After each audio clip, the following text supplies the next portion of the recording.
Well, we could talk about my 1,000 subscribers, but let's talk song. I'm here with Patrik Schneider, not only my best friend, but also my best man and guitar player of Bloodbyrd. The new star on the horizon, as they say. Bloodbyrd has released a vinyl. Yes.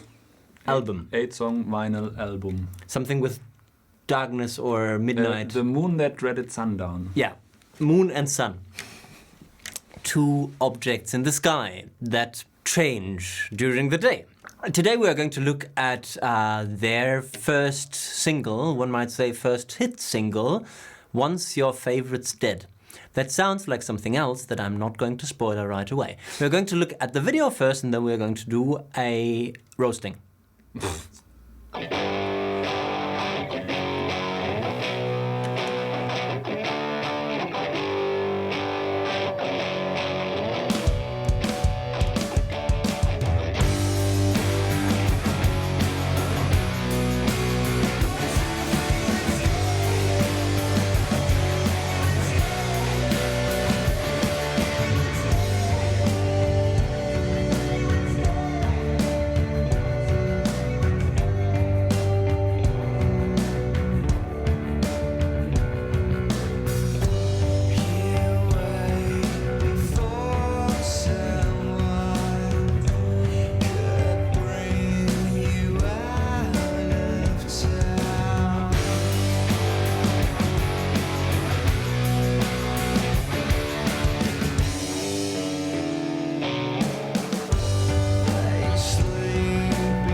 Okay, that was What's Your Favorite Steroid? The hit single by Bloodbyrd that we are going to tear apart a little bit. We are going to start looking at the probably most important bit, which is this guitar progression that we are going to get explained by Patrik, I'd say. So what do you do in the intro and throughout the whole song, basically? It's the intro in which is the chorus as well, is a G major and then F sharp minor to a B minor and then G major. I see. Sorry, D major. D major. G major to so it is a 4, 3 minor, 6 minor, 1 progression. Okay. Yes. Rather unusual to go from 4 to 3 minor, especially because after 3 minor it's 6 minor, and the conventional thing would be to do a secondary dominant here, using the 3 major to go to the 6 minor. Something that they probably wouldn't have done because it sounds cheesy and poppy. Could you please try the progression with F sharp minor major instead of F sharp?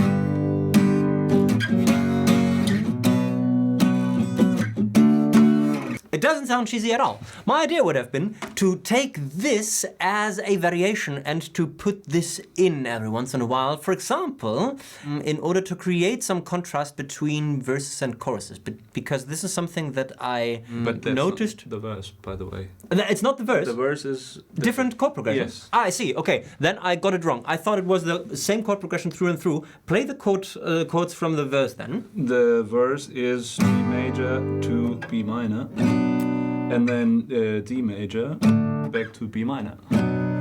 I see. Then it doesn't make any sense what I'm saying. Still, maybe for the chorus, maybe for half of the chorus, play with the secondary dominant instead of the 3 minor.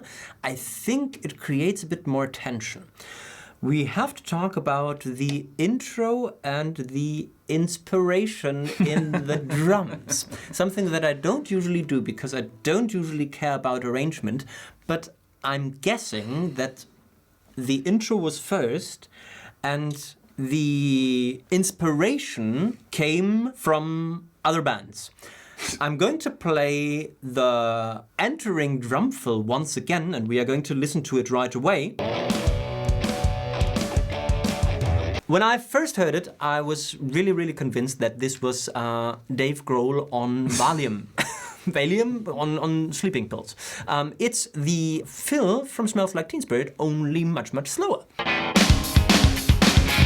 Was that something that you considered in the rehearsal room? No, that happened in the studio. Was it intentional? Yes. Cool. Try the Smells Like Teen Spirit intro. Okay, let's keep that. Now, I'm asking this because I think it's quite important in terms of developing song ideas. Try the blah blah blah thingy is always a very good idea. I just finished reading the book Creativity something by Rick Rubin that is super recommendable, and he talks about stealing from other people in order to learn from them and to take art to another level. So I think it's a great example of taking something, stealing it very obviously, but still creating something very new. Also, because the whole chord progression rhythm is Smells Like Teen Spirit. Dun, dun, dun, dun, dun, dun, dun, with that later chord change, right? It's in a way,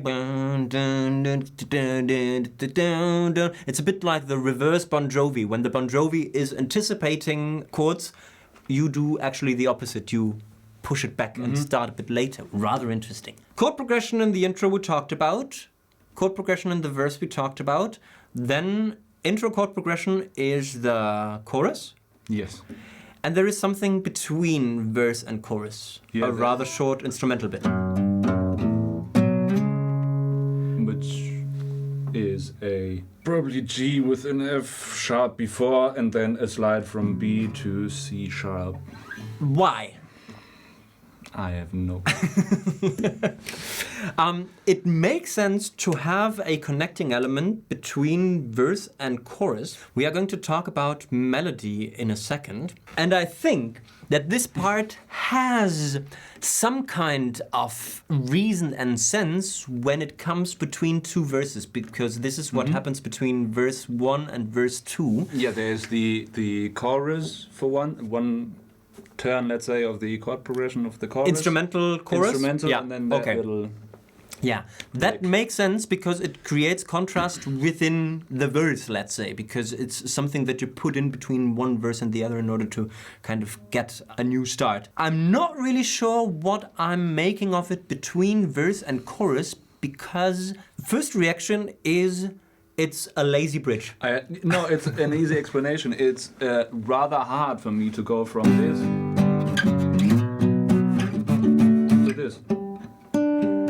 I see. I need a couple of seconds to rearrange my fingers, so Robin is playing. That is a very, very cool reason. Very rock and roll. That is a very rock and roll reason and explanation for a one-bar part between parts, so that the person doing the work has actually time to rearrange the fingers. Especially since we recorded the tracks as a 3-piece live in the studio, we would have needed to stop the recording every time, so I could get into the next part easily. That makes a lot of sense. This is the first time that I think about a part as being there in order to rearrange fingers. A very good idea. So forget everything that I said before. Sometimes your guitar player just needs a breath, especially if he's a drinker or a smoker. It's a very good idea to introduce a bar where they can actually just, swallow a little bit. I imagine that the solo chords are also the chorus chords? Yes. So it's basically two different harmonic sections, the verses and everything else. Yeah. Yeah. Okay. What I like talking about is the melody and the way we use melody to create contrast between sections. I think that the chorus melody, although it is super simple, is an amazing hook. It's something that you will not forget in the foreseeable future. What's your favorite state? Also this thing that apparently has got no lyric line, or it's just what, right? No, run, I think. Run. Sometimes run, sometimes what. So it isn't really needed lyric-wise, but still this at the end, that doesn't make a lot of sense word-wise, is still very important for the melody development. What I instantly thought I would have done different is the way that the melody starts later than the sections in both the chorus and the verse. Mm-hmm. Because in the verse, it's basically... It starts on the 2, I think. Dun, dun, dun, dun, dun, bum. And in the chorus, it starts even later. I think it's one complete bar before a pickup into the second bar. I think it's even on the 3 of the second bar. Yeah.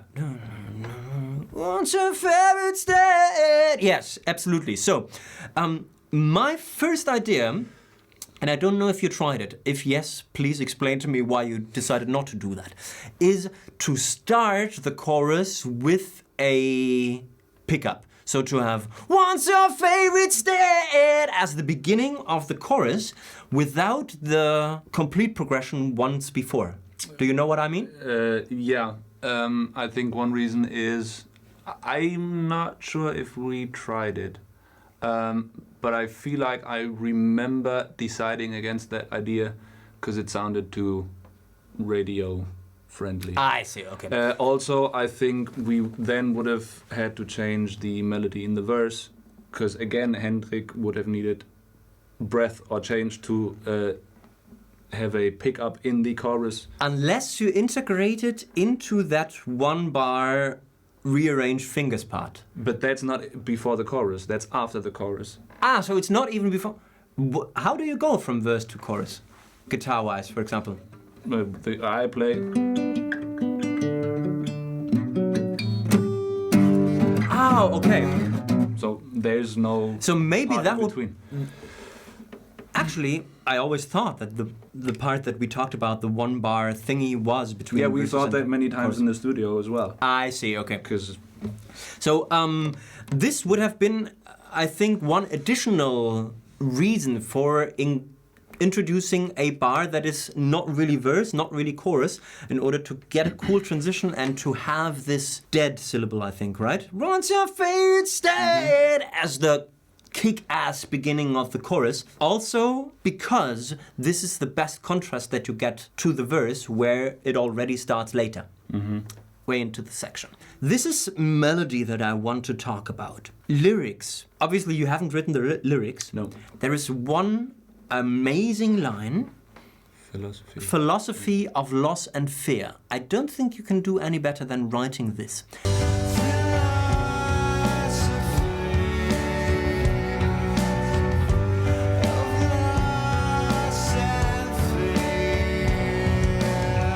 This is mosaic rhyme at its very, very best. You take a very, very long word and find several tiny words that in combination rhyme. Also in the way that it's sung. Yes, He sings absolutely. the word philosophy Yeah. very long.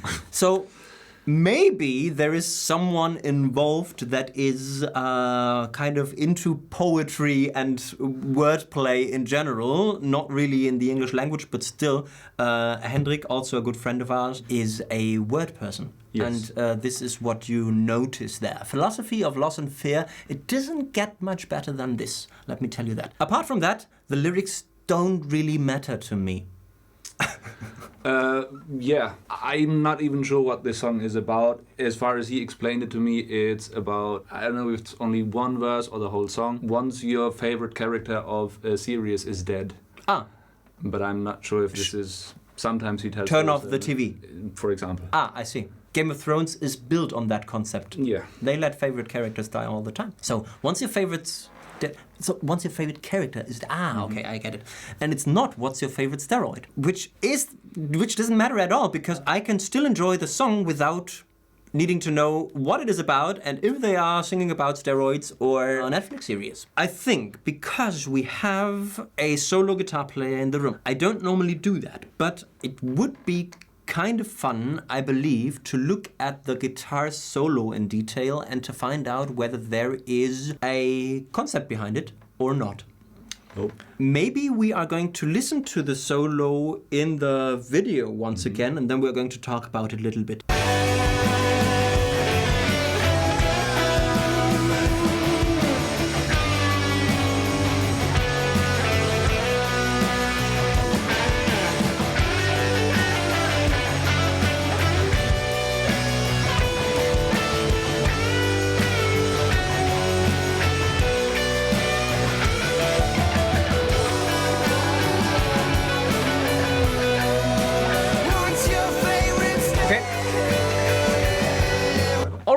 Yes, Patrik just remarked that, of course, the solo continues, but once the singer kicks in, nobody cares about the guitar anymore. This is just the way things go. Let's talk about solo development, because I think there is a lot of thought to that solo, and the one very, very interesting bit talking about rhythmic beginnings of the melody is that the solo creates that great contrast that I would have liked between verses and choruses, because it starts on the one. And this is a very, very clear contrast to what was before. Play the first 2 or 3 progressions. Progressions? Yes, Solo. so the first line, yeah.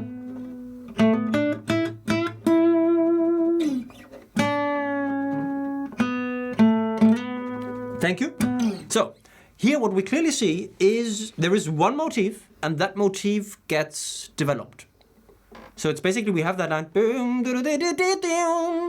moving up a little bit, and then a variation of that, almost mirrored, going back down. Was that your intention, or was it just intuition? Intuition. Every solo on the record was put together from between 4 and 6 takes. Because what we wanted to achieve was a sort of live feeling or sound to the record. So we recorded live as a band, and I improvised solos because I intentionally didn't want to sit down and work them out, because I wanted them to sound like I came up with them on the spot, which I kind of did, although it happened in 5 takes or 4 takes, and then we chose the best parts of each take. And also little bits that you would then take from one take. Well, and then in this case, we only took parts from 2 takes. Okay. The other ones didn't appear in the solo, but yes. Very, very cool. This is an approach that I only know from jazz, actually. I didn't know that rock solos work like this as well. So I always thought as a rock guitar solo, or of a rock guitar solo, as something that is very composed and written through and not improvisational at all. At least the studio versions of it. They might. Maybe. Yeah. Probably what I guess many people do is do several takes, as I did, then put the best version of all these takes together, and then play it again as a whole. As then the new written through and composed version that was born from creativity and improvisation. Yes. That is quite cool. I didn't know you could do that. I'm a conceptual writer. I don't like improvising in the studio. Not that I do much studio work, but never mind. Then the next idea is? Very cliché-like.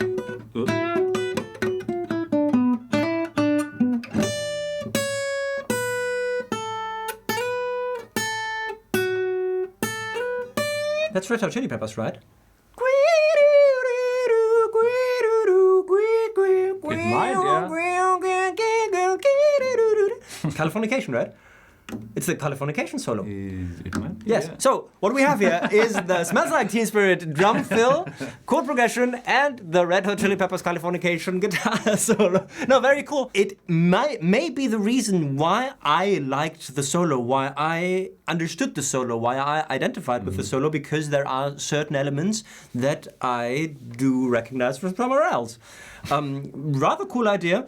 Something that has nothing to do with the first idea, right? So that this was not a conscious motif development. No, my idea was to sort of build up a solo. I didn't know what I was going to play, but I knew that I wanted to start slow and sort of low register-wise, and then somehow work my way up and increase the tempo a bit. Yes, and this, of course, makes a lot of sense when solo writing in general, and this is pretty damn good in that. Songy. Thank you. Is there anything else that you would like me to rant about? If you think there is something to rant about. I was expecting more ranting. More ranting and more roasting.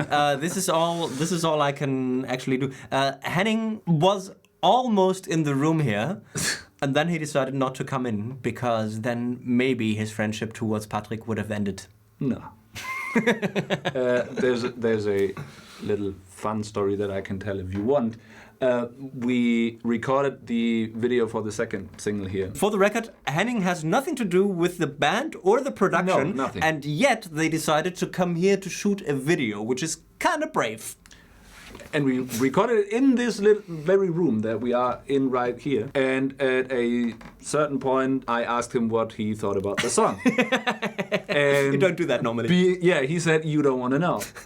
So it went back and forth. I said, "Come on, tell me." And he said, "No, you don't want to know." And I was like, "I already know what. I bet I can name at least 5 things on your list that you are going to critique." And he was, "Okay, let's go." I said, "All right, chord progression's boring. Yep. Arrangement is stupid because I follow with my chord voicings. I follow the rhythm guitar voicings. So when it goes up, you go up, and when it goes down, you go down. Yep. Lyrics don't make sense. Yeah.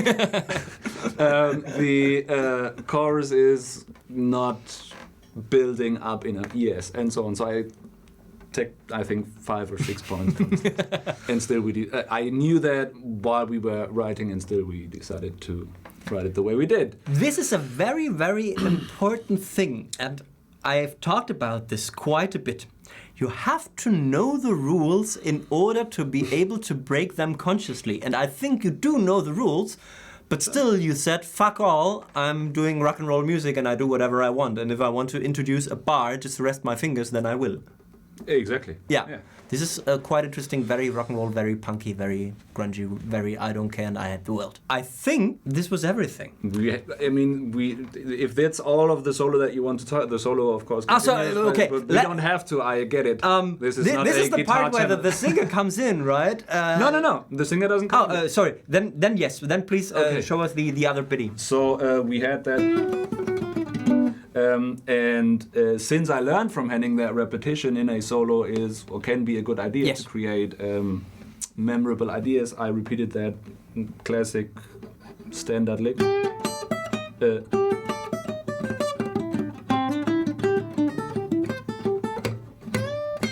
I think I played it 2 frets below. That's where I played it.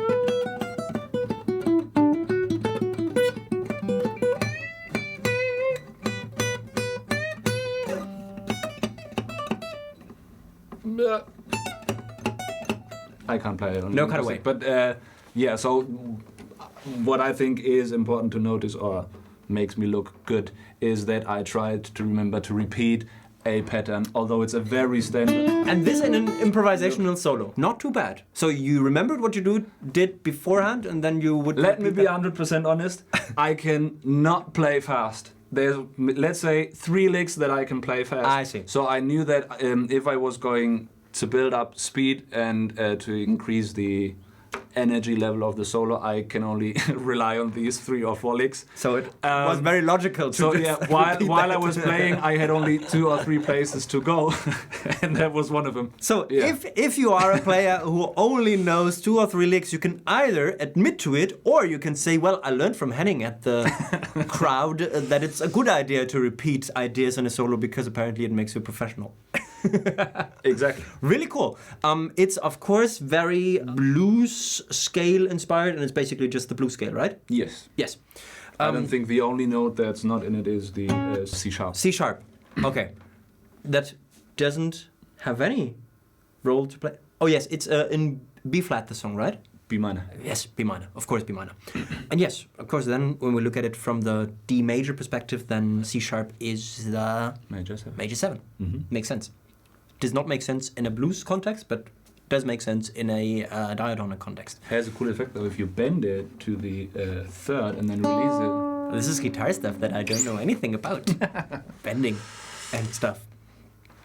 We talked about chord progressions, we talked about melody, we talked about philosophy of loss and fear, which is basically everything we talked about lyric-wise, and that lyrics don't have to make sense or be understandable. If you like this, please make sure to like the video, to subscribe to the channel, to leave comments, to not leave hater comments. I have a couple of haters now. That's quite interesting. And I try and be friendly to them, but they wouldn't be friendly back. I guess we've talked song. You can talk about, what was it that they were supposed to be talking about? Your 1000. Oh, my special. 1K sub special that this one is apparently now. Bye bye. And bye bye.